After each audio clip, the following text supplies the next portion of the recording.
And then you can see like it washed away. Like my kid's standing out there and he's like almost 6 feet tall. So you can see that it washed away like 12-foot tall berm of dirt.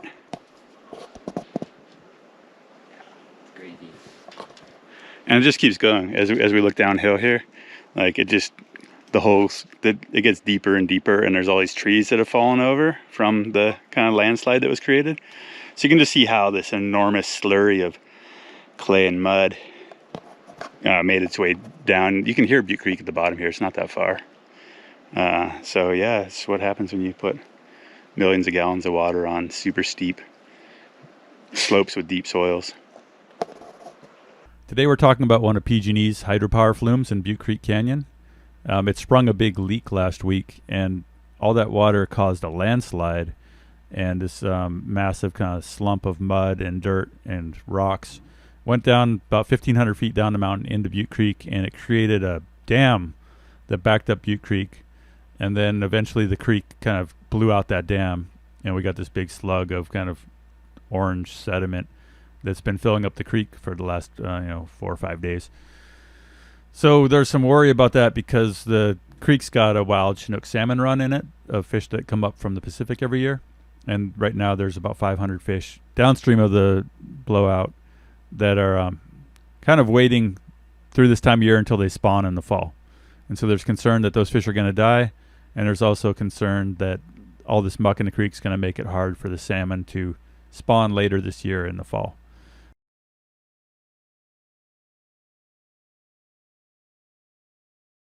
So Upper Butte Creek is an interesting place for a few different reasons. One of them is because we've got one of the only wild Chinook salmon runs in the state. When they put in the dams at Orville and Shasta, they blocked off the upper Sacramento and the Feather River watersheds. They blocked off thousands of miles of fish habitat. So really the only places we still have wild Chinook salmon in the interior of California in the Central Valley are between Orville at Orville Dam and Redding at Shasta Dam. But everything else is pretty much blocked off behind these giant dams, or just by other dams on tributaries like the Stony Creek or the Yuba River. Butte Creek got mined heavily in the 1850s, including hydraulic mining.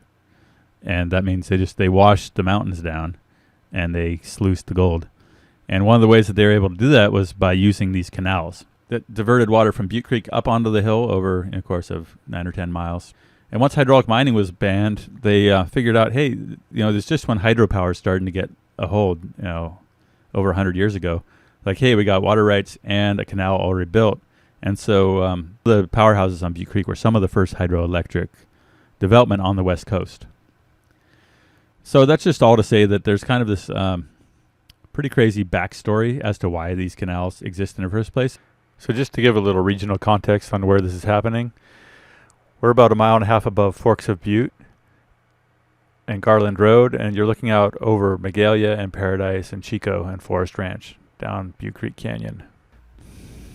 This canal, a lot of it is dug into the hill, and then there's places where it's on elevated kind of flumes made out of steel. In the past, they're made out of wood.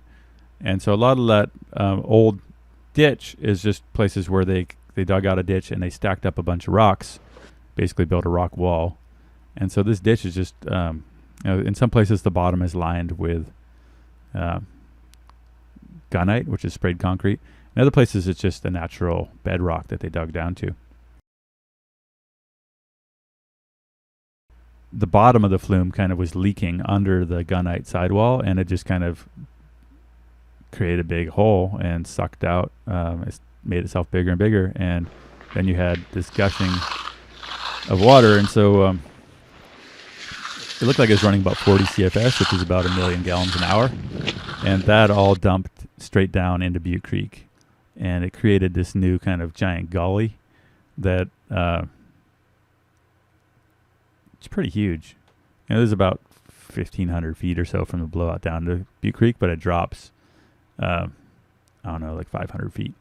So just to take it back to the fish real quick, one thing that's interesting here is that salmon don't make it up this far. And there's a lot of trout in this section, and down here's Forks of Butte where you can drive in a passenger car. But the salmon currently, they're they only make it up to about to DeSabla, and then there's the Centerville Head Dam is actually a barrier to fish passage. But even below that, there's some waterfalls that make it pretty hard for salmon to get up that far. The water that's being diverted from Butte Creek into this canal comes back into the creek. It's 1 million gallons an hour that aren't going down the creek itself, which would be great if it was in the creek for trout. The thing that's harder on the salmon is that once that water goes through DeSabla, it gets diverted again into the Lower Centerville Canal. And right now, Lower Centerville isn't happening because of maintenance issues. But that diversion is a problem because when it's really hot out, this water that's coming out of DeSabla is cold. And the water that's in the flume is cold too. It kind of stays in the shade. But this water that goes down the creek is exposed to just a lot of sun in the bedrock sections of the canyon. And so this water gets hot. Warm water can't hold as much oxygen, and when the water's too warm, fish die. And so one of the things that's been happening, local conservation organizations are trying to secure water rights to have more water in Butte Creek for the fish. PG&E was trying to sell their projects here, the Lower Centerville and DeSabla powerhouses. And right now they're not on the market.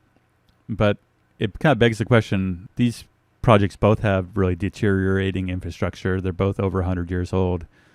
Who would want to buy this when the liability is that if your ditch blows out, you're going to send a bunch of mud down the hill and potentially decimate one of the only wild salmon runs left on the West Coast?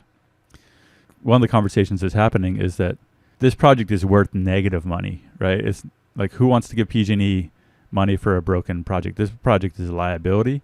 I think ideally we get these canals taken out, and all that water that's currently going through canals actually runs in Butte Creek and helps us have our salmon not go extinct.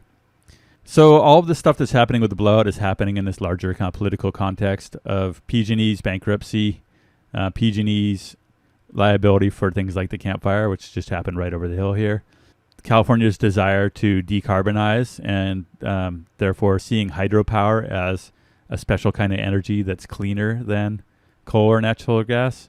That's pretty complicated, but I think the thing that is clear is that dumping millions of pounds of mud onto a salmon run that's on the brink anyway, that's not good with anyone, and we just can't keep having this happen.